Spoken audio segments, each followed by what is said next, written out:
This next story has been suppressed by mainstream media. Let's go to Andreas for more. Everybody, tune in to Recent Tartarians. Recent Tartarians. Recent Tartarians. Hello. Welcome to the Xirtus.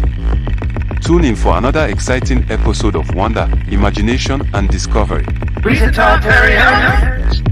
Инфокрыльно образует всеобщие закономерности, определяющие законы классической физики для нашего Sometimes I мира. look at the moon and just think, your skin's beautiful. Baby, when I met you, there was peace unknown.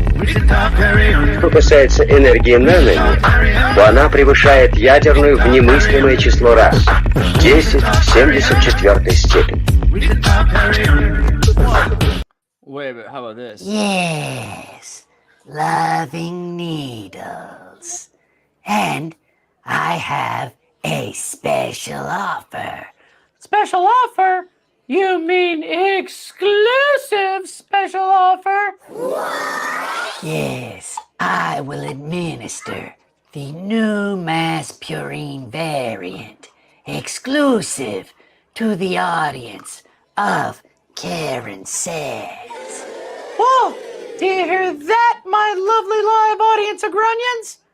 The great Temptardian will be providing the new Maspurine variant exclusively to my audience first. I don't have to pay for these, do I? No, it is my pleasure. Exclusive to the audience of Karen Says. Let's go get a Maspurine variant! I would be more than happy to accommodate as many Grunyons as would like to have the Maspurine variants lovingly injected into their bodies. Played a little bit of the show. Well, let's cue the music and line up, Grunyons! Loving needle jabs of the new Maspurine variant are only available on Karen Says, where what Karen wants. Karen, yes. That's right. You get a Maspurine variant. You get a Maspurine variant. Maspurines! Maspurines! Maspurines! Maspurines! You get a Maspurine variant. You get a Maspurine. I want a Maspurine variant. I don't want to get sick before my golden birthday. There's no frickin' way I'm gonna let the Grand Tardian snake inject me with his venom and tell me it's safely effective. Science denier. I'm going to the studio to get my safely effective Maspurine variant injection. This is not gonna end well. All right, step right up. I'll come back to it, but it's funny because it's true. That's the Grunyons, everybody. Just an amazing show that's made by a father and daughter, Paisley and Rob. It's amazing to have you. How's it going? It's great. Yeah, there's one more too. There's another son who's the two little ones are actually called the Grunyons. Yeah. Oh, really? So, yeah. So, And then the two older ones are called the Gremlins. The Grumplins. Oh, yeah. I see how it Yeah. works. Okay.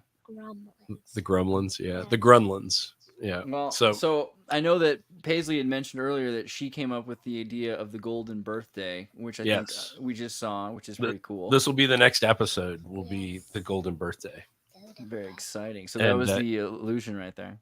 Yeah. Well, that was the foreshadowing, and then she's gonna get a present from the Grand Tardian. So there's all kind of stuff that's gonna happen. Ooh. In this golden birthday. Can I tell them what it is? No, don't tell them. People have to tune in. All right, step right up. Then he begins to eat them. We got one more. Yeah. Oh, hold on. Let me solo you guys for a second. How's it going, dude? What's your name, man? Emerson. Emerson. What's up, Emerson? Oh. I know those are huge, right? We were just talking about how huge the headphones are. So you help with the show too? Yeah. So do you have any, what are some things that you can think of that you feel like you've helped contribute into the show a bit? Like, what are some of your ideas? Like. Into the mic.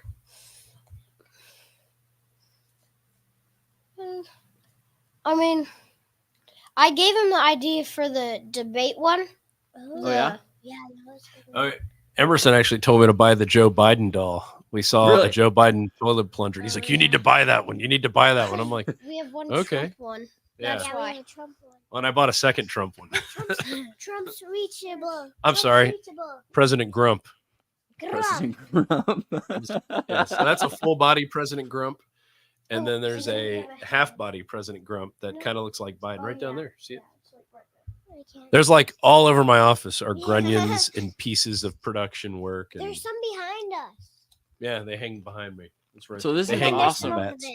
This is so awesome because you guys, you have a family creative outlet that is, a fun show that you're sharing with the world, and it's also educational. You're teaching lessons. How do you feel about that? Like, a lot of people make shows that are just trying to get you to buy bicycles and yogurt and trips places, but you're making stuff. How do you feel about the stuff that you're doing? Like, why do you feel like it's Anything I do should be like showing people what's really going on? And so and I like doing things with satire and comedy because you can get away with a lot more with satire and comedy. So so that's where I think you see more truth than anything, and is usually in comedy because things in truth are often said in jest. I think is a Shakespearean line. It's like you're making comedy, but you're also like telling the truth. Right. Oh yeah, it is like Because mass purines are safely effective, which is what they tell us, right? They tell us that. So we don't want to lie about that. I mean, oh, you're too cute not to solo. I'm sorry. I'll keep you guys on the screen. He just got done with football practice. Oh, bro, that's based. So do you feel like with this, are there things also, you kids, what do you want to say with these shows? Are there things that you want to say with these shows?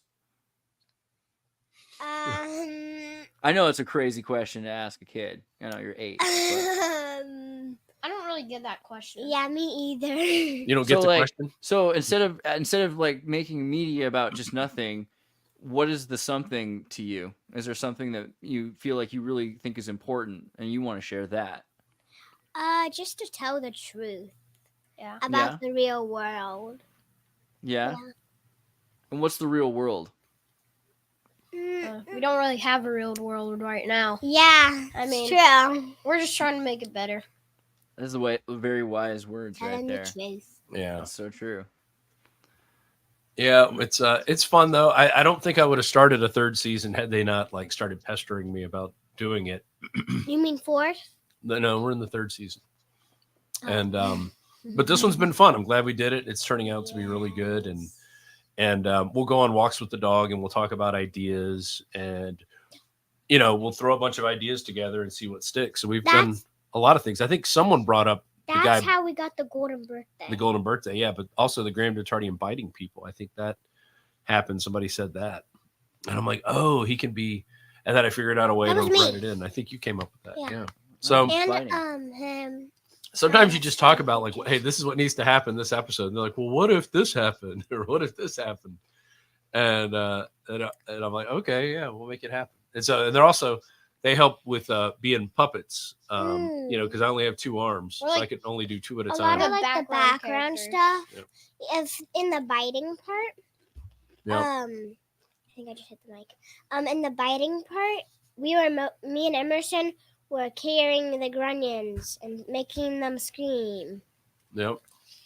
And we do all the voices live. All the voices are done live. There's very few that are done ad-libbed later. So do you kids end up watching much media? Do you watch many other movies, or do you like to make your own stuff more, or both? I like the Goonies. You like the Goonies?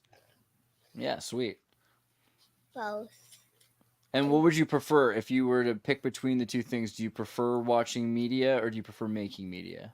Making. Yeah? Making media. It's like, because you get it's better than looking at blue light. I mean, it's it's just like blue light. It's a front row seat. That's the other thing we do. You just make them stare at blue lights at night. A lot of kids do that. Yeah. Days. And it's fun. We try to, because of their school schedule, they have to go to bed a little earlier at night. And so it's always like trying to last minute get them to do things. All those voices that were the crowd, we did that in my, it was some stuff that we did a few years ago at Infowars Studios. and then we did some here in my hallway with just the kids, and we did like several tracks and put them together, and you move back away from the recording device and closer to it, and it makes everything sound bigger. Interview. Yeah. I still remember some. So it's been fun. A lot of it I got the first 4 or 5 episodes done pretty quickly, and then I'm like, I don't know where I'm going with this. So we started. It's because like the Trump shooting. Yeah. About that. Yeah, we need to do that. Well, that's about to happen. Yeah. So we are. Well, the Nick the Gnat is going into the jail right now. So Oh yeah. there's all kind of subplots. So do you feel like for a lot of people, these are like, such extreme issues of taboo that we don't even want to tell our kids what's in the newspaper. Do you think it's healthier that they're able to process these things and know what's really going on in the world? I'm a fan of it, but how do you feel? Yeah, I mean, I think it's stupid to kind of pretend like real life doesn't happen, and you also want to, you don't want to. Oh man, is that how we ended up with all these people that are like this? Wow. Well, you don't want all the violence and stuff that they can see, but talking about how things work, and I think that's what they, kids really need to understand is how the real world works a lot of the ways, and and as you don't have to be hard on them, you just show them how things happen, and then this kind of help because you're putting them in situations, and they don't really deal with the healthcare system that much, but I know people who I send this off to who are in the healthcare system that are like, oh, this is totally like all the healthcare people we know really get all these jokes, because which is weird because I've never been in the healthcare industry, and I never really cared about the healthcare industry until like COVID happened, really. But bureaucracy hits hard, right? Yeah. Also, we all know people, like we were just kind of joking about, that live in the real world but don't acknowledge the real world. Their whole lives they've lived in hiding from reality. You kids probably at school, I don't know, it's not California or anything, but you might know some kids who don't know what's going on. Do you know any kids who don't know what's going on, who don't acknowledge the real world around you? Yeah. Are you ever, are you more sad for them, or are you ever jealous for them? Which way is it? I don't really know. Probably sad, but like you feel sad for them. Yeah, they don't know what's happening. But do you think they're happier not knowing, or do you think that it's not worth it? What do you think? Maybe, probably. Sometimes. There's a saying, ignorance is bliss. So I don't know what that means. That means, you don't know what's going on and you don't care. It's awesome that you don't know what's going on. Yeah. Until you're hungry, I guess, though. A girl said, if you don't get the flu shot, then you'll get the flu. And I've never got the flu, and I don't have the flu shot. Oh my gosh! But she believes that, and that's how she lives her life, right? Yeah. So it's kind of sad. Yeah. I don't know. We're pure blood kids. Yeah. We don't put any vaccines into us. That's probably why they get the Grunyons so much. Right. Okay, let's go down now. Yeah. Put her down. Oh, you're gonna.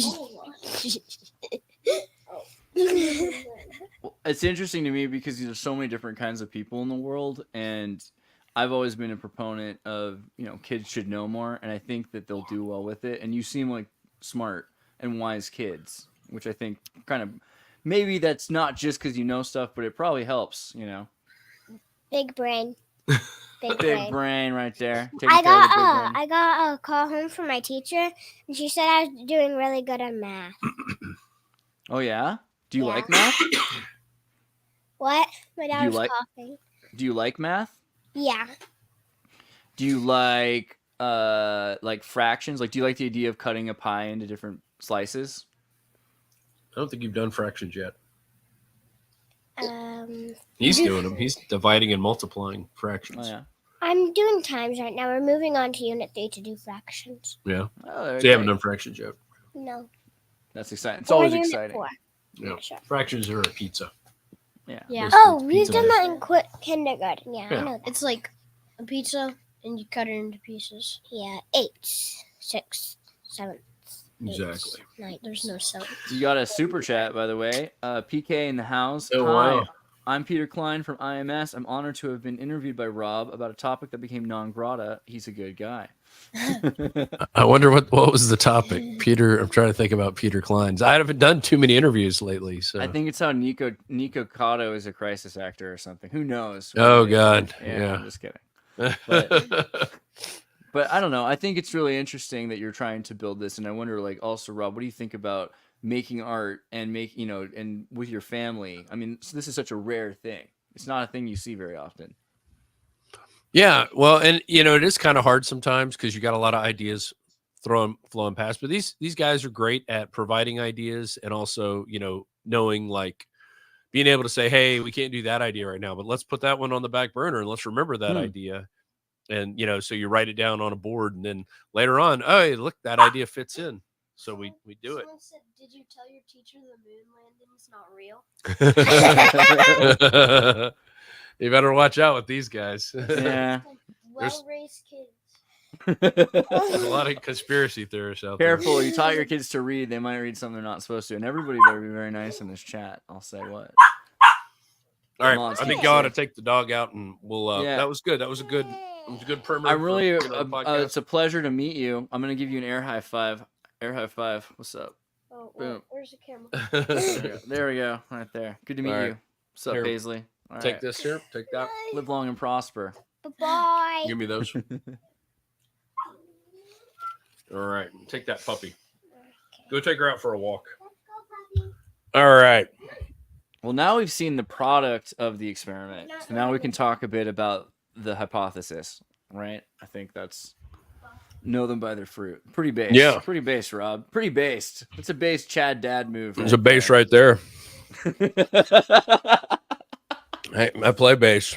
Dude, just a minor applause. Everybody, minor applause for being a father. Dads everywhere. Hey, and that's my, if I can pass on nothing else, it's all you Chads out there in neckbeards. Find a woman who will accept your seed and have some kids. Dude, and then make puppet shows with them. Shows with them. It's really it's a thing you can do. He's proven it. Yeah, it can be done. Or whatever, Right. It's fun true. to puppet shows with your torture kids your are wildly children based. for things. I think We do that's all true. kind of videos because they have a little channel that we do stuff on theirs, and oh yeah, it's more like comedy videos, and they're a good 1-2 punch together. I enjoy working with them. that's awesome. What'd you say? So, well, I was them. Oh, people want to know the channel name. It's Grunyons. GRU. What? Oh, your channel name. Oh, baby girl and bro. All right, I'll find it. Baby girl and bro. They don't have much on there. We did. Someone said I had a kid and then I got a neck beard. That happens too. That also can be. They're reading the comments now. They saw where the comments are, and they're Oh like, dear, oh, yeah. Is this them? Yeah, so they have All two right. that they've done. Usually Paisley's the winner in all these. So the first one they did was the gritty glasses. Dude, the Chad glasses. Yeah. Oh my yeah. gosh, this is so real. All right, No, this that's is space. That's Boom. space. Yeah. So I mean, you've been trying to work together with your family to make art, but also like the world's been kind of crazy. Everyone's been trying to attack Infowars. That's a question I think everyone wants to know about. Yeah, it's not, it's not good. There is a light at the end of the tunnel, possibly. There's two options. One, either someone is able to buy Alex the intellectual Soros buys property. Infowars and hires you and Alex Jones and me, and we. I all doubt just make that. I a doubt dance that'll number. happen. I don't think that's going to happen. But I mean, Alex Soros may buy it and then shit can it, or they'll do what kind of Drudge became, and I think Drudge kind of sold it to somebody and let him. The other way we do it, we sell it to Andrew Lloyd Webber, make a musical, Infowars the musical. That can work. Can make the money I'm back. down. Conspiracy theory. Those were my two ideas. You had two other ideas. I'm sorry. Well, what's going to happen is these are actually based in reality. So someone's either going to buy it and shit can it, or we'll have a patriot organization or a person buy it, and then we'll be able to continue on, and Alex will be an employee. So he said he'll be an employee if it's the right people running it. So that to me says he's ready to go. He's ready to go for the long haul. He doesn't want to stop. And then the other thing would be we'd have to reconstitute into something else. So, Which would suck. I mean, would it right now compared to the other options? Doesn't sound nearly as bad, does it? Am I crazy? Well, I mean, I think all are going to be disruptive. Whatever happens is going to kind of be disruptive. So all we can hope for is the least disruptive thing, and that the crew has, at least they know where they're going. Because a lot of the crew, we thought June 24th they were going to shut the place down. Right. And the CRO at the time was actively trying to get it to put us in a position to be shut down. Yeah. And because he had kind of cut off all the extra, and Alex has talked about this plenty of times, all the sponsors and stuff that we had on the outside, and then just concentrated on selling our products. And then he stopped ordering new product and just started letting the money pile up, which made it look like we were making a lot of money. But, that's the thing. We've made a lot of money at Infowars, but most of the money goes back into the operation, buying more gear, sending people to travel, hiring dozens or let's say hundreds of people. Yeah. I mean, at one point, I think we had like 110 was our largest. That's when we ran our own warehouse, and it was probably 110. It was big organization. Right. And now these it's are all less than people 50. getting paid, but these are all people getting paid real wages. Exactly. And paying taxes and, these are doing all that. It's some of the most amazing people you'll ever see. It's actually like people that they're not getting paid extremely high salaries, but they're working hard enough that they're getting paid a living wage. And definitely more than a living. Well, I mean, it's on the higher side of the living wage, but it's all, people, here's the thing with Alex, there's no like corporate structure. Yeah. If you show up and you're kicking ass, Alex is going to give you a raise. That's kind of how it works. And sometimes they're little raises and sometimes they're big raises. And you have to imagine that, like, compared to other corporations where you're trapped into this, paradigm, this ladder that's destroying you. And then this corporate boss is taking everything they can for themselves. Right. It's sucking your soul. Yeah, it's completely, it's visibly opposite of that when you look into the face of anyone working at Infowars. So that's one of the bigger traumas of this, is that people aren't looking forward to their job being destroyed like this. I mean, these are all really people that are very enthusiastic and happy people, right? Yeah. I mean, the people that want to be there now really want to be there, because we've had some people leave, and, God bless them.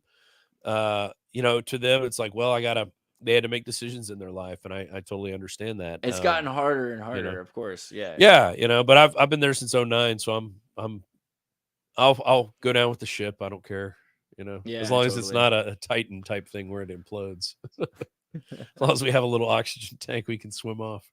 But I mean, so like that option is, somebody buys it. It doesn't have to be Alex Soros, but it could be. And the other option is maybe it's a Patriot, just an anti-Soros kind of idea. Sure, that could happen. But then you're sending money to, I mean, how am I allowed to say, like, a nefarious sort, in my opinion? Anybody who would take money, just outside of the historical context, anyone who would take money from Infowars like this, and with that, there's no context where I think that it's humane, right? It's so despicable on all it's levels. Political. At the end of the day, it's all political. I don't think there's anything going on right now that's not based in politics. I don't think the lawsuit didn't get filed until April of, I think it was April of 2018, and this event happened in 2012. And, it's just, and we, in fact, I was talking with Alex earlier. We were talking about the FBI agent who was on the stand, claiming he was somehow damaged by all this.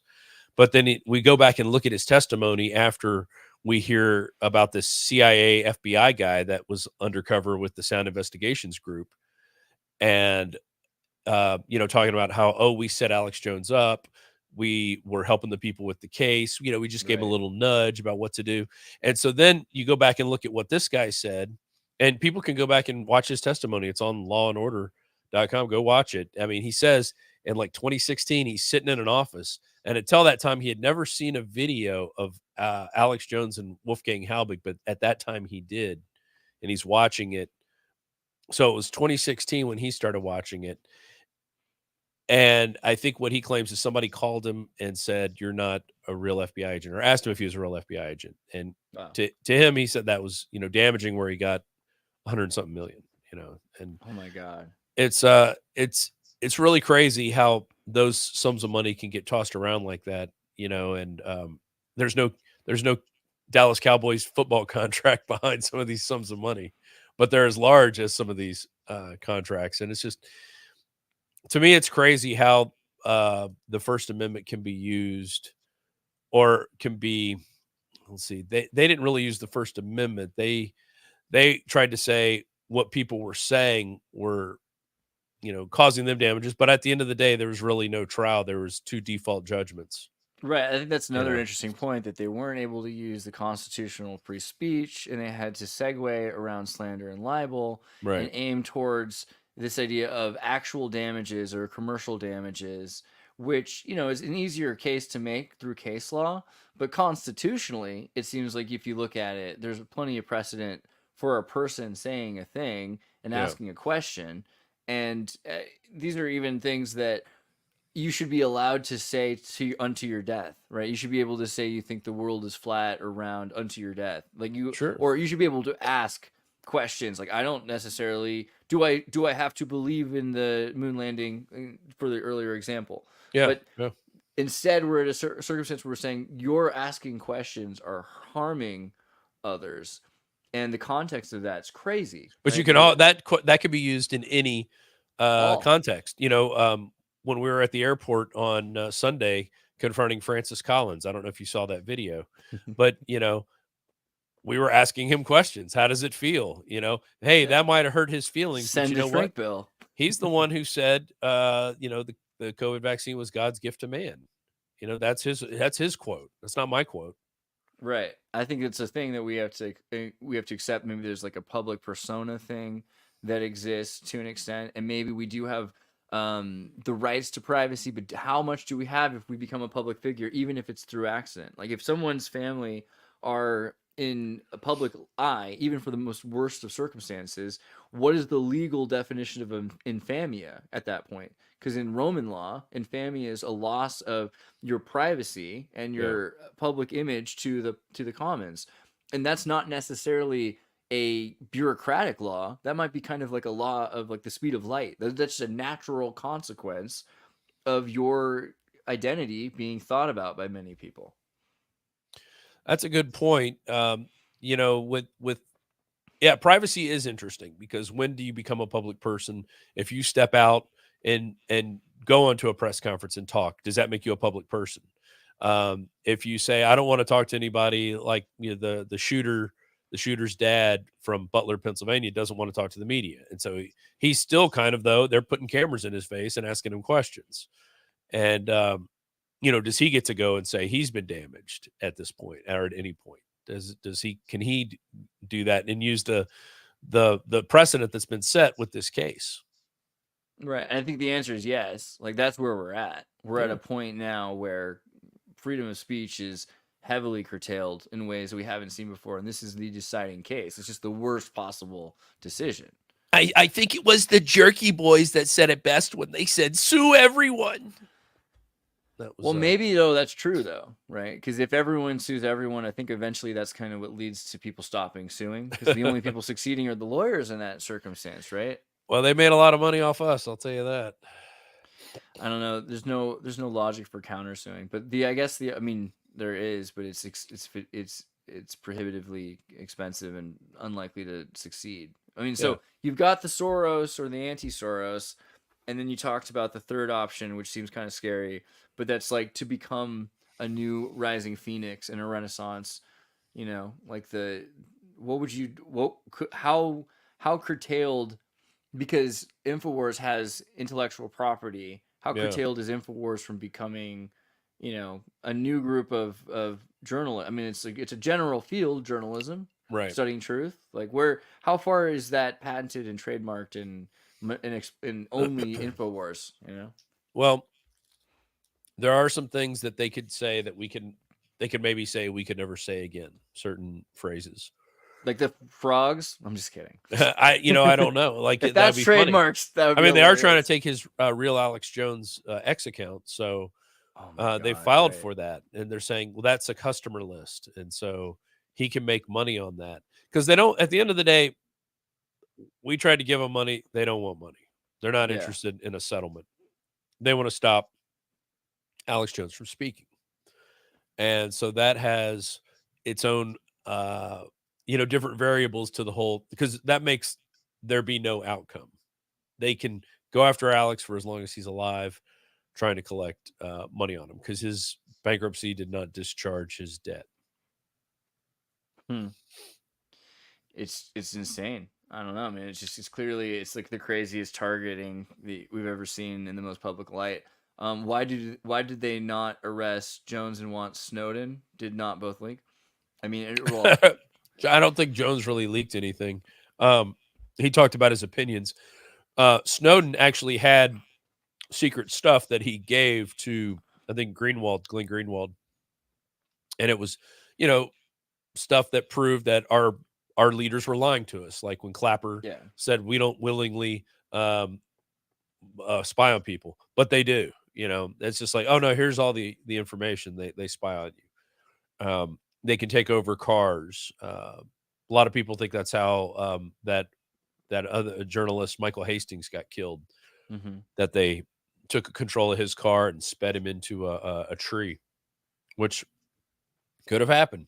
I don't know. Idea. I think it's interesting. He hits a tree and his engine is ejected like hundreds of feet out of the car, and it's found like away from it. That's, you got to be going pretty fast to do that. Right. Yeah. It's very much like Capricorn 1, right? With the cut the brakes of all. I mean, the secret agent kind of vibe. There's like a way of doing things. There's like a. Well, now you don't have to actually be there. You could do it remotely. Right. That's why I'm a big proponent of old cars. One of my cars I own is a 96 4Runner, and it's got 250,000 miles on it. And, that's not going to die. Right. It's not going to have a computer take over it, Yeah. I stick with the stick shift as well. I don't know. I was looking at some Infowars stuff and just thinking about, in general, though, there does seem like a push. We saw Sam Bankman-Fried and P. Diddy put in the same cell. I mean, they're assembling a team, right? So, the question, so what's the deal? Is there just such a big push, thinking that as long as they can continue to maintain the next 4 years, then they can push through all of these crazy unconstitutional. Oh yeah, if they get in, it's game over with Kamala, because that's 8 years of Kamala. Because they'll codify all these illegals and they'll be voting in every election after this. The border will stay wide open. They won't answer questions. They're probably going to build a wall around DC again to keep people out. They're not going to go quietly, that's for sure. So I hope people out there are planning on voting.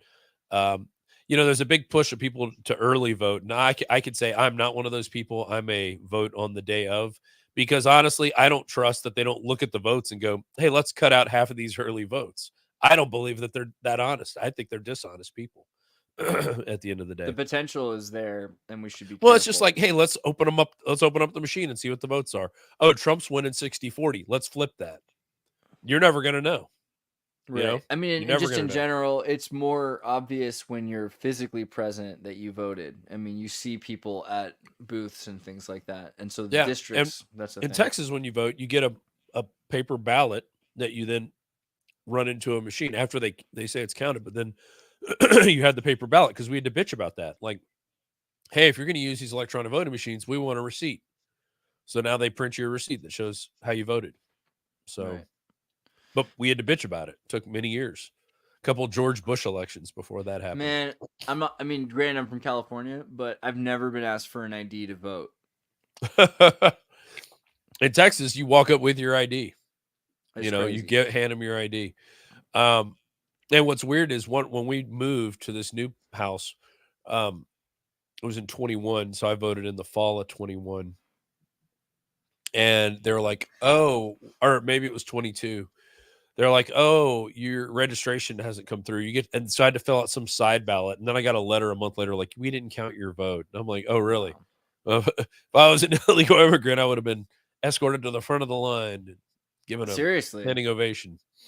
I think that's also the other thing is they can predict, because also the way where districts are. I don't know, but also in terms of, because Elon Musk has not been particularly kind over the years to Alex, but at the same time, he's had some conversations with him. There's been a bit more cordiality. Yeah. Do you think he could be a patron? Do you think he's the kind of guy that would buy Infowars? Is that like it's that much of amusing? We don't know. Somebody sent me something, and it was a parody account that was like, I should buy this. That would be really funny. People are asking him to. I don't think he's commented on it, as far as I know. I don't see him doing it, but Joe Rogan did respond to that parody account and said, do it. So Joe Rogan thinks he should. And, I think Elon's probably got the disposable income to do it. Well, how much is it going for?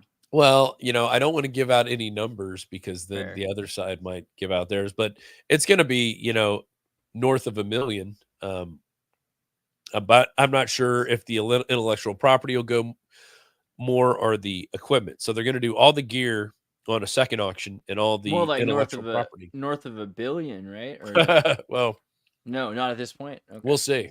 We'll see what happens. All right. That'd be amazing if somebody had to pay $1 billion to shut us down. That would be newsworthy. Right. That's the thing. If it's in the hands of a few, then they might be. But of course, you'd want to have people petition against it. And so, can they lock out people from being able to purchase it? Will there be efforts to stop certain bidders? Well, from what I know, and Alex has talked about this, we're going to have people in the room where the bidding is going on. So we'll have representation there. Okay. But but it is going to be kind of like a private auction, essentially. Well, you can register for it. You just have to kind of fill out probably some sort of viability sheet that says you're able to bid this amount of money. They want to know you're no slouch. They don't want a bunch of people bidding the price up that aren't going to pay. Right. That's fair enough. So you got to get qualified. And then after the qualification, then they'll go, from there it'll take shape. And, it might be done in an hour. It might be done in a day. I don't know. I don't know how it's going to go. So I sure hope it's live streamed. I don't think it will, but people will definitely be watching it. So aside from, people that would want to continue it for the purpose of, they love the legacy of Infowars, can you think of a kind of person that would want to purchase it for not just to shut it down, but to use it for evil or something? Couldn't CNN or AOL, Time Warner, turn it into like the Bezos Infowars they've always wanted? Yeah, and it would be like a liberal version of Infowars, and it would be pink and have pride flags on it. And that would be a way to do it, to shove it in people's faces. The thing they did to VeggieTales, right? Take God out of it. Yeah, exactly. They took the Christ out of VeggieTales. Yeah, they can do anything. They can, and they do that. Look what they did with Star Wars. They took a perfectly good franchise and have turned it into like utter crap. I don't even watch the TV series anymore. They're just they're woke and lame. Wow, man, it's such a crazy thought, but it's not beyond things that have happened or are happening right now. Yeah, it's pretty intense. Well, where does that leave, you think? We talked about all these great people. Where's that leave? I'm sorry. I know this is like a black pill moment with like a violin I'm playing in the background. But do you see yourself? You have a project. You're doing Grunyons and things like that. It brings in so much money. Well, of course, they're not going to want to promote things that actually are interesting. But I bet you any kid who sees that this exists would want to watch it. So that's the other irony to this. It seems like a lot of work goes into keeping us from communicating with each other. The internet was this thing we're supposed to connect with, and it's actually the thing that keeps us apart. Right.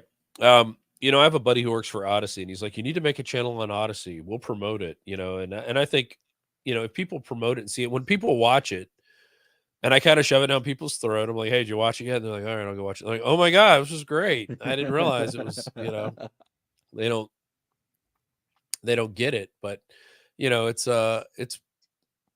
to me, it's a labor of love. And for me, it's like, it's writing a sitcom, and being able to act in a sitcom without having to actually do a sitcom. I could do it in my room, and use my imagination on how to solve production problems. Cause that's kind of what my thing is doing. Like, how do we get this to this? That's always been where I've been, excelled at, and, how to shoot things to make them easier to edit. I think one of the things that's really, to me, always been interesting about Grunyons is that, knowing Infowars and knowing the kind of media, Infowars is known for being caustic and saying things that are, lit like lists of algorithmic banned words in a row kind of a thing. Yeah. Where this is like Bulgakov or Dostoevsky in the sense that it's a metaphor. So you can say so many of those things and this is, I think, saying almost all the things that we're hearing in a 4-hour speech on Infowars. Yeah. But in like a very quick and very easy to understand for a child, even for a kid. Yeah. I mean, that's why I try to make it. You know, I could cuss. I could do more adult themes. I do have. I kind of made Phony Slouchy and Gil Bates a gay couple, but I don't overtly do it. You know, you probably don't even hear this, but when they're in their scenes together in their house, I'm playing the theme to the Blue Oyster Club, which is from Police Academy. But it's very low, so I don't know if many people hear it, but it's just one of those subtle things where, but to me, it's all about kind of spoofing and making light of a lot of things. So right. It reminds me, because that's something that we always talk about, the Simpsons predictive programming and things like that. It's something that I don't know why, but you know, this town doesn't get subtext, I guess is the point. So right.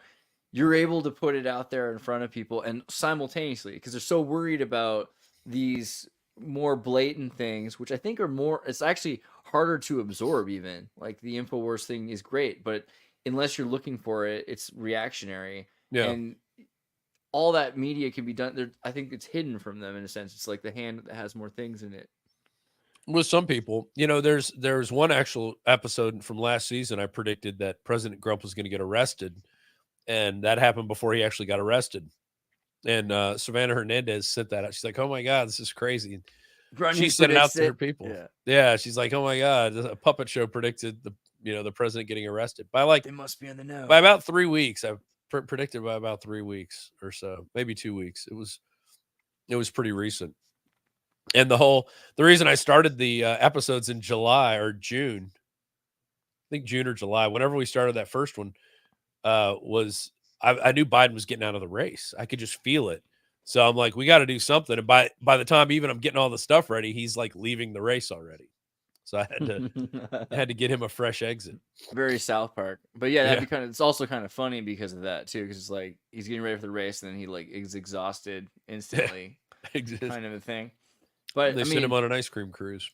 You create this world that you can share. Are you worried also with predictions that you might accidentally make something true, or you're predicting things that are well, I mean, it could. I mean, I'm putting things out the way I see them unfolding. You know, by the end of this, I think the president, I think Trump is going to admit that he was wrong about the vaccine at some point. I think he's going to say that. And so, you know, at some point Grump is going to say that. And because I believe that that's really going to happen. And so maybe it's my way of trying to make things happen, putting it out there and letting people watch it. Put that out first. Let's see. I'm sure he'll see it. We'll make sure it happens. You know? Yeah. Come on. Well, you know, it was funny. It was, I was backstage at the Reading rally where Jones was backstage, and I ran to Brett Weinstein. I'm like, well, I got to go say hi to Brett Weinstein. I'm not like a huge fan, but I appreciate what he's doing. Right. So I went up to him. I said, how you feeling about joining the dark side? That was my opening line. And he starts laughing. And then he started talking about something. I said, that's kind of like my puppet show. He's like, what, you do a puppet show? And I pulled it up on my phone. He's like, oh wait, I've seen this. I'm like, really? Oh my God, seen this? really? Well, I mean, maybe hopefully he saw it at Tim's, because we definitely would project it occasionally. There's some moments that when you first showed it to me, I was like, this is wild that this exists. And we got to be looking, because I'm the kind of guy looking for stuff and stuff. So I'm like, wait, we got to be looking at It's definitely weird. It's definitely fits the weird moniker as, you know, and a lot of it's like my weird logic, because I hate, I'm kind of a Luddite. So I have a lot of jokes in there about how this new technology like Bluetooth really sucks. And it's better back in the day. We just plug something in to make it work instead of trying to get it to pair, and then it doesn't pair, or then it's only going to pair anytime you turn on that device. It's going to pair to the phone that was on 3 months ago, but it remembers that phone, and you're like trying to find whose phone it is, and it's one of my son's friends who's upstairs. You know, we're having a party outside. We're trying to play music, and I'm like, why can't we get this Bluetooth working? You know, so it's just I'm a bit of an angry old man when it comes to that. Alex Jones has stopped more things from happening by putting them on blast and warning people about it, so they make it not happen afterwards, so he seems crazy. Yeah, I would say there's definitely a good there's a lot of merit to what was that what he said, and that's very telling, that, you know, he could put that stuff out there. Then people talk about it more. And then the other side's maybe like, well, maybe we don't do this now. Maybe we don't move on this. Man, he called. He said they're going to blame this on Iran. Then the next day, they're like, we have a credible threat from Iran. I'm like, listen, Iran didn't make those dudes turn off their comms. Iran didn't like put the DEI detail on Trump. You know, there's all kind of. It didn't have the meeting that morning with the local police. Like, oh, we're just not going to meet with them. You know, Iran didn't do any of that. So trying to say that this is Iran somehow, total horseshit. Total horseshit. These people are lying. And what I don't like is we know they're lying, and we have these representatives that are, oh my gosh, we're not getting any information from these guys. Hey, cut off their money. Don't pay them until they start talking. That's what you do. You say, okay, hey, you don't get paid until you start talking. There you go. You don't get your pension. First, we're going to not pay you. And if it takes you a week, and then 1 week, you have no pension ever. You have to do this to people to get them to comply, because that's what they do to us.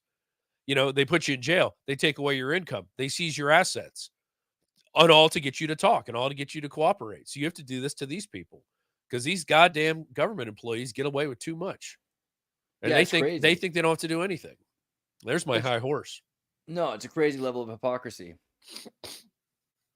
I mean, the fact that this happens to the average citizen, that this can happen to any person that's trying to stand against the hegemony. And then if you're an elite, you're protected from constitutional rights that individuals have. That's basically where we're at with that. It's crazy. But I mean, it's also been kind of a way that Infowars has existed. Like, it's had to say, okay, well, we're an entertainment company, you know, to an extent. We're doing what we got to do legally.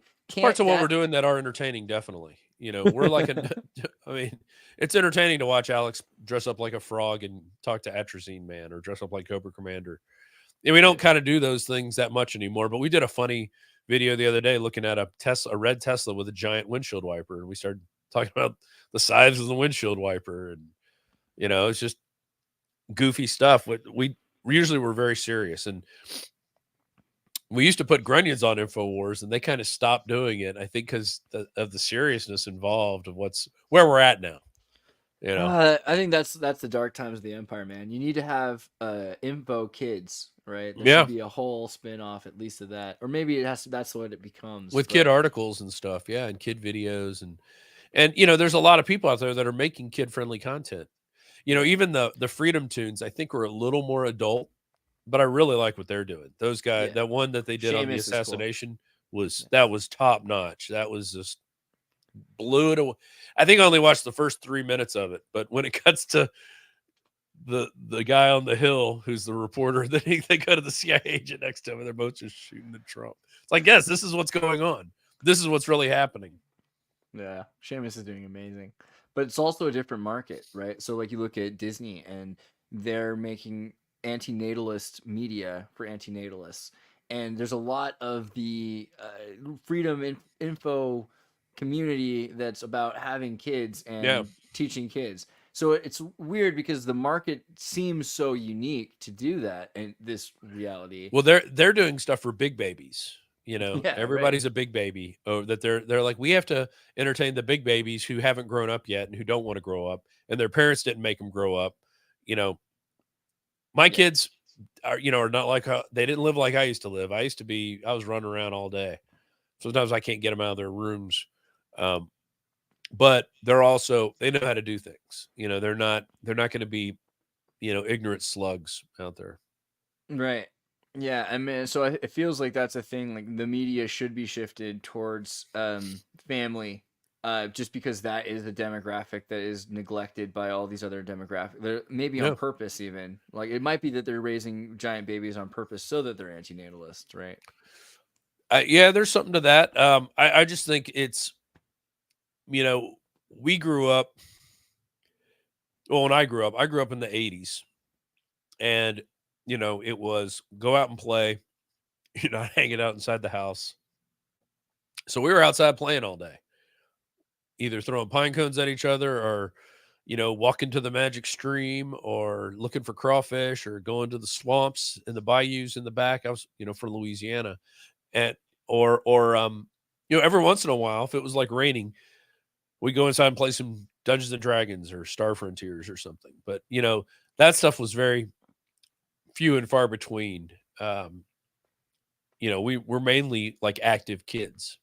We played a lot of video games, though. Don't get me wrong. True. You know, we were at the forefront of the video game revolution. But they were different. It was like Beowulf, you know, you just like played duck hunt until you died killing the dragon. And then right. It doesn't keep continuing. Yeah. Or it's not a 1 hour game where you can't leave. You know, there's no, like my son's, he's good. My 14-year-old. Fortnite. But he gets in these games and he's playing them for an hour. Like one game is an hour. I'm like, how can you, I can't even do that. Yeah. You know, I play a game. That's only in 30 minutes. I'm bored. Totally. I can work on making a game, but like actually playing the game is pretty hard for me, I'll admit. Yeah. You know? I mean, but okay. So the other thing is where things are going with Alex. How's Alex feeling about life and all this? You know, I think he's doing good. He's doing better. Let me tell you, I am more surprised every day about how he is.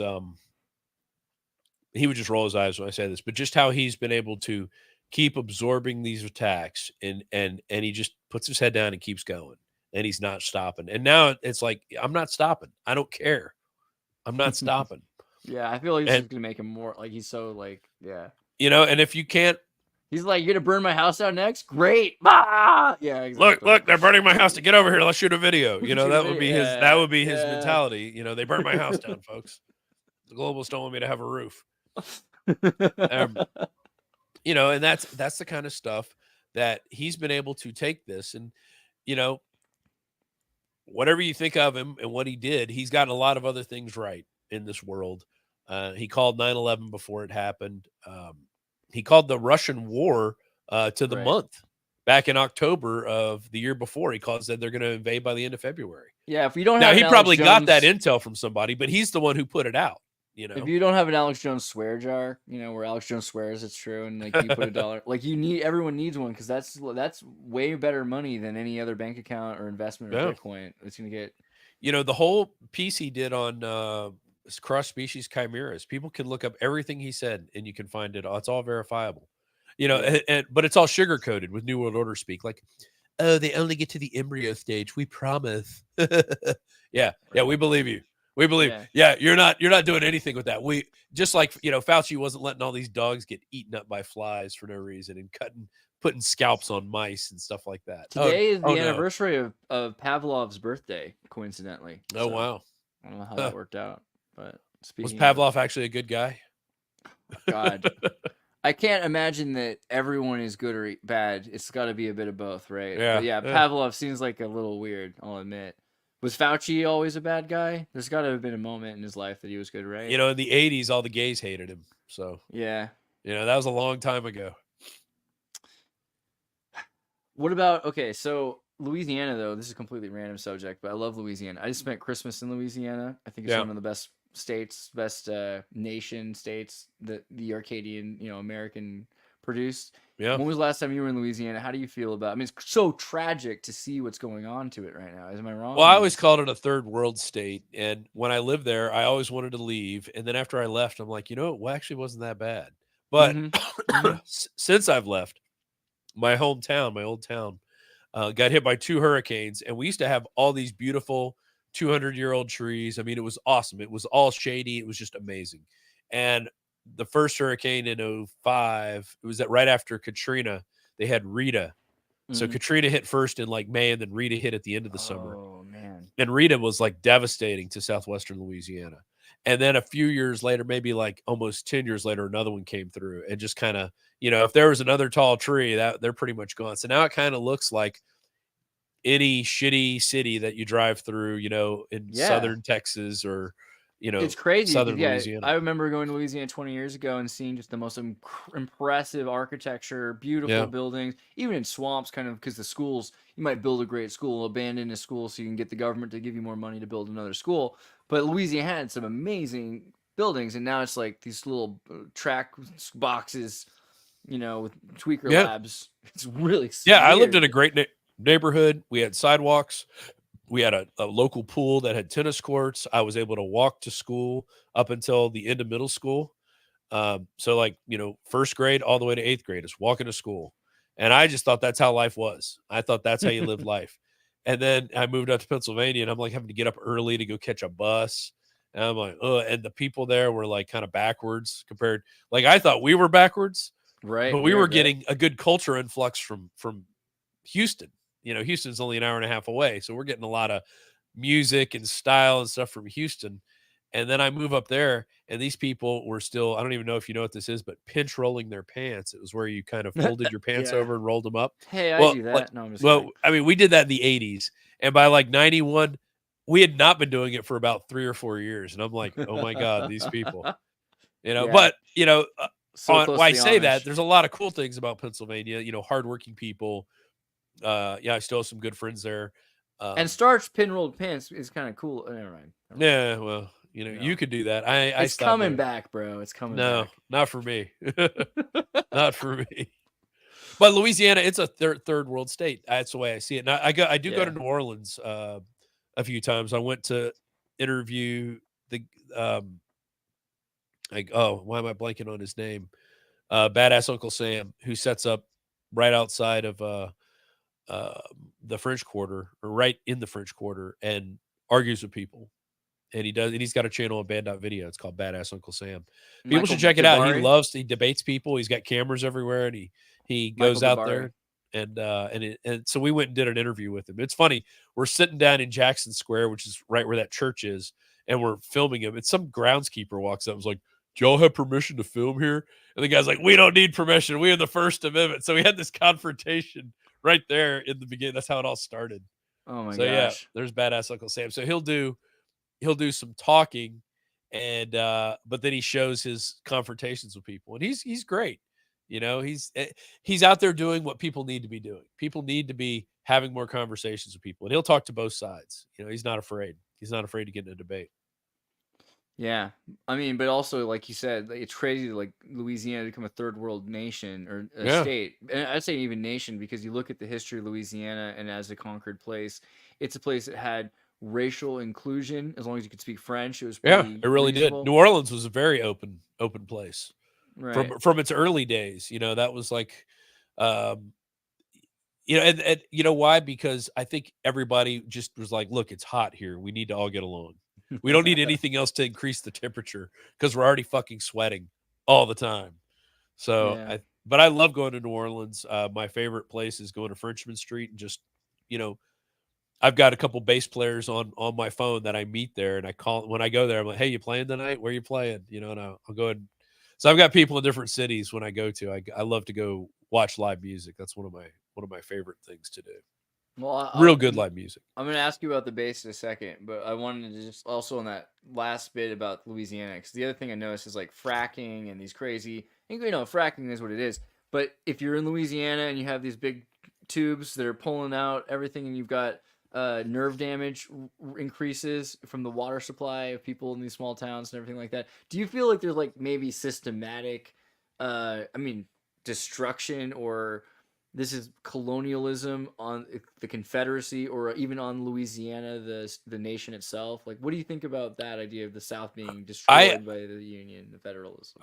Well, I imagine that in Louisiana, for companies, it's easier for a company to pay off somebody to put something in somewhere that's going to do some damage. I firmly believe that.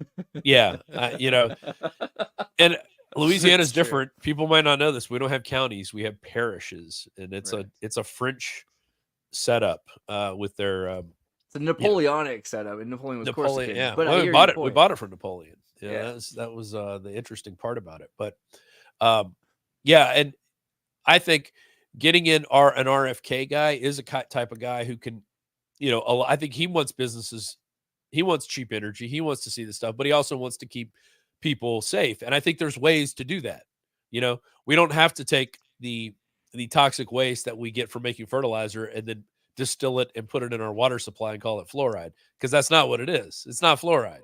And you know, fluoride is usually calcium fluorides, calcium and fluoride, one ion of each, I believe. You know, hydrofluorosilicic acid has 3 fluorine ions. It's not fluoride. It's a toxic waste that they just call fluoride. So it'd be like, you know, calling a gun a bullet fluoride and shooting you. Well, you got to take your fluoride. You know, that's not fluoride. That's a bullet. Yeah, that's kind of what it is. And the sodium crystals injected in your brain. Yeah, and 100 miles an sodium hour. fluoride is what they put in rat poison, and that's what the dentist puts on your teeth. So I don't get fluoride treatments when I go to the dentist. I say, no, I don't need that. Yeah, I don't have fluoride. Never had a cavity. I don't know. Knock on wood. But yeah, well, that's good. You know, you got to brush your teeth a lot, and I floss a lot like too. to brush my teeth. That's the thing to do. Well, that's good. We should oh, by the way, can I ask you a few more questions? I know it's like an hour. I don't know how long you're okay. Yeah, we're good. We can keep going. Okay, cool. And if you get tired, that's fine. Shall I answer them as Karen Karenowski? Dude, please do.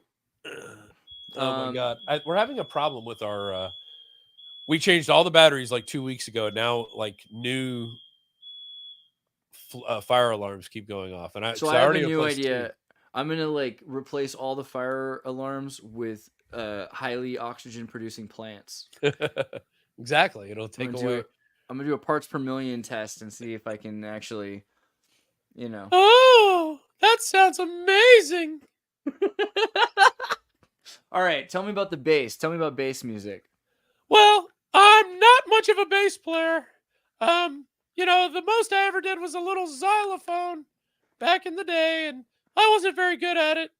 What about you, Rob? Well, yeah, I started playing the bass after I tore my ACL in 1993. I think it was 93. I tore my ACL skiing, and I had Good year about for 6 bass months. players. Yeah, and I started with the bass and played in some bands in college, played in some bands in Austin. My stuff's out there in different forms. One of the bands was called Dave's Not Here, named after the Cheech and Chong skit. And and I still play. I play with a singer-songwriter who writes very, very, very, very political stuff. She's like uber political. And so that's fun. But yeah, the music thing is just kind of more of a hobby now than it is I'm not trying to do anything with it. I mean, you love the bass, you love music, and you like to listen to it. Why the bass instead of an accordion? You could have been Weird Al Yankovic. What happened? Yeah, I think I became a bass player probably because my sister and her friends listened to a lot of Jane's Addiction, and that first album, Nothing Shocking, has some amazing bass lines, and I'm always like, what was that music? What was that music? The beginning of Mountain Song is like an amazing bass riff, and I'm like, oh. And then there was a kid, they had show choir. Right? Perry Farrell's a singer, but I think the guy's name was Eric. What's up? Well, what do you want me to do? I'm going to change them again. I can't do anything. Like they go off, I'm going to check them. What do you want me to do? Oh, well, guess what? I did. I mean, I replaced 2 of them already. You need to find which one is blinking red and tell me. You could go do that. You can look up and you see when it blinks red in the other dot, and you can tell me which one is blinking red now. Because before it was the one downstairs and then it was one upstairs. So we could teach the kids to do this too. They're not indigent. They can easily learn how to do all this. So, okay. Well, it was a different one that was blinking red. Could be carbon monoxide. Maybe you've got, I don't think it's carbon monoxide. Usually you can tell, I think, when you start to get sleepy. I don't know. Speaking of Weird Al Yankovic, oh man, that's a black humor joke right there. I feel bad. Rip in peace his parents. Who died of a carbon. Weird Al Yankovic's parents died of a carbon monoxide detector. Oh, I didn't even know that. I am a fan of his. I've seen him a couple times live. Yeah, he's good. He's cool. I went to his church a couple times by accident in Los Angeles, and he was there, and I was like, "What? Does he preach? What? Or does he? No, he just sits in a pew with his family." Oh, okay. That's wildly based. He's probably got a lot. Man, that guy's been making money since the 80s. Dude, yeah, and he's like a vegetarian who doesn't do drugs. Dude, yeah. Good on him. I mean, I mean, in Louisiana, also the music scene's so wild. So maybe just a bit about that, like going to New Orleans and listening to music, and how you feel about that. Like, when was the first time you went to New Orleans and listened to that kind of music? Well, what I like about there, it's all very kind of funk based. It's not punk based, which is like pap pap pap pap. It's like boom ba doom ba doom doom, and the jazz is like that, and the funk is like that, and even the other stuff they play. There's some bands I've seen that are just they're all horn section. It's all horns, and the tubas are doing the bass parts. and the guys like one guy's hitting the bass drum, the other guy's playing snare, and then there's a guy like doing the hi-hat like this, and Right. they're great. Those street bands, they've really done a good job teaching these kids. I think the Marcellus brothers have been big on that, like teaching kids how to be musicians, because they're hearing so much music, it's ingrained in their system, and all you got to do is like teach the kids like, here's how you start the car, and then boom, they're off. Yeah. Have fun with it. It's crazy because so many people don't know how to make music right now, and you've got people that don't know how to play instruments and have no interest even in the kind of music that's being made. Those people are pushed to the front. Yeah, and they're pushed to the front because they're easier to control. Because as long as they don't know how to make music, you can make all the music for them. Essentially, right. I mean, what do you think about like lost culture in that sense too? It's crazy. That was one of the things I noticed about Louisiana. It feels like things that I even thought were kind of being revitalized 20 years ago are completely like being lost now in some respects. Although, like what, like Cajun music or Cajun music, culturally, even like the Sons of Confederate Veterans is looked at as like this hyper racist organization now. 20 years ago, it was just looked at as like a group of the survivors of the America experience. Black, and white, that's all indigenous. To get rid. That's basically to get rid of the past, so you can remake the future. Yeah, those who control the present control the past. Those who control the past control the future. And that's what they want to do. When you can erase the past, when you can take all these statues down, but we'll leave in the north, nobody's touching the statues there, but go down south, we got to get rid of all these statues. And the statues are what tell us who did what back in the day. Yeah, I mean, why has this guy got a statue? Well, he did this. And why did he fight? Why did Robert E. Lee fight for Virginia? Well, he said he's going to fight. He's going to go with whatever side his state goes. So his state went with the Southerners, so he went with the Southerners. But he was against slavery, but he still went and fought because it wasn't 100% about slavery. There was a lot about slavery, but I think the South was getting screwed by a lot of things, and they didn't like the way the North was kind of taking advantage of them. And I mean, clearly isn't about slavery. You look at intimations of emancipation in the South and the Jacksonian Democrats in the North pushing for slavery. Yeah, you can see the Emancipation Proclamation only emancipates slaves in rebelling states. It doesn't free any slaves in other states, right? And I saw this. Colonialism must continue with colonialism, right? Yeah. When I was in Louisiana, my school was a third black. When I went to my school up in Pennsylvania, there were 3 blacks. Big difference. It's a big difference, and people were a lot more vocal using racist terms, but a lot of, they were using Dago and Polak and, the N-word. But it was used a lot more openly than I remember it being in Louisiana, because we were always taught, you don't be racist.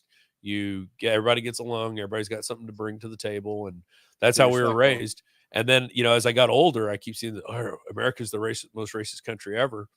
I'm like, we got all these different types of people here, and at the time in the 90s, it was the Yugoslavian war.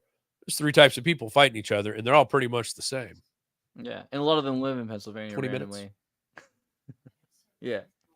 Yeah, I'm gonna let her know I'm gonna let you go in a minute. I just had one more like quick round of questions that were kind of weird ones anyway. There's sympathies for the Illuminati. So do you ever sympathize with Harari or Schwab or Soros at all? Like, can you see that they're trying so hard to build a world they think is the right world and a beautiful world, and their goal is no hunger and that healthier people? I don't think that's what they want. I don't think they want depopulation. They want a small class of people that they can control to be slaves. They want slavery, and they want to control resources. That's what everything is about. It's controlling resources. If Soros cared about people, he wouldn't have done the revolution in Ukraine in 2014. He was the one who was instrumental in that. They wouldn't worship Satan and do what they do. I don't know. I have no sympathy for them whatsoever. They are my enemy. They are my enemy, and I'm their enemy, so. Yeah. Okay. One lower level down. Okay. It sounds like they're going to, it's all right. Your family's going to suffocate without we you. chirp. We're chirpers. All right, last one, which is the same question but a lower level down. You know, you've got people that support Kamala Harris, and you see these people on Twitter that they're young and naive, and they went to school instead of outside, and they're posting, "I'm 25 and I'm voting for Kamala. Who's with me?" Like, can you? You've met that girl, you know what I mean, from college. Just like, can you sympathize with her? Is there any level where you can see where they're coming from? Well, yeah, they're not my enemy. They're just they're ignorant because they don't know how the real world works, and they've been conditioned through social media and through the mass media on what they think is right. And you know, I was a liberal when I was younger, more liberal than I am now, but I was always very fiscally conservative. Always, I was always like, "This is how you make money. You save your money. You don't blow it. You know, you always have some money on hand." So but you're still today very pro individual liberty, Totally. self-determination. Yeah. I'm definitely more libertarian, a Ron Paul libertarian. The only reason I became a Republican was because Ron Paul was running. Right. You know, I wouldn't, you know, and you need a republic to protect liberty, but that's sure. Caveat. Yeah. And the only time I voted Republican is for Trump. I don't even vote for John Cornyn, our senator. I think he's a terrible person. I think he's, you know, Cruz I'll vote for. You know, I also registered for Ron Paul to vote in the primary. That's fun. Yeah. That's interesting. Well, I don't know. That's pretty much it. I want you to take care of your family. But I got to go on. I got to climb the ladder and change the batteries. But yeah, we should definitely do more shows, and I want to see what's going on. We're going to talk more about the next episodes of Grunyon. Let me pull up really quickly before you leave the Grunyon channel, and then tell people that there's a new episode coming out very soon. I don't know when, but that's the last one, Loving Needles, episode 6 of season 3. So you can go to Grunyons, look for the dolphin. There's 3 seasons, so you could go back and watch other ones. And I think they're all equally pretty good. They all kind of, season 2 and 3 are actually kind of combined when you actually look at them. But the first one I did, so the one with Melinda Gates down there, that was the night that was put out. What's the date on there? I don't know, 4 years ago. It doesn't say. May 29th. May 29th, 2020. I was in my garage. It was like 1:30 in the morning, and I found that puppet and the Karen Karenowski and Sean, the killer whale. And I'm like, and I had written Grunyons on the side of the box, but it had probably been up in my attic for about 10 years because I bought these things and I forgot about them. And I'm like, oh, really? And I open it up. I'm like, well, I'm going to do something tonight. So I'm like, what can I do it on? Let's do it on this. Because I went and looked online and they were talking about her upside down cross. So I just did a whole episode on that. And Jones liked it. And he's like, do more. So I started doing more. And the first, because it was the pandemic. So it was all about masks and the lockdown and stuff like that. I think it's really important. I don't know if I've, I don't know how thick I have to lay it on people that you need to watch the subversive context of a puppet show made by one of the lead minds in Infowars. But bruh, do it. I don't know what else to tell you. You gotta enjoy it. If you follow me on X at DEWSNEWZ, I'll send you a DM whenever an episode goes out. I usually DM people and text people I know when an episode comes out. Yeah, let me pull that up too. That's a good point. Everybody should check out him on Twitter, on X. He's got a lot more followers than me, by the way. He's doing all right. So I've been doing it. Check out Rob Do. Check out what Rob Do gonna do. He gonna do it. Like while Diddy's done it, Rob Do's doing it. You know what I'm saying? doing it. Yeah, I'm definitely doing it. So we're gonna keep doing it until they don't let us do it anymore. They won't stop us. Ain't gonna stop us now. Nothing's gonna stop. Love you, bro. See you all right. Thanks for having. This next story has been suppressed by mainstream media. Let's go to Andreas for more. Everybody, tune in to Recent Tartarians. Recent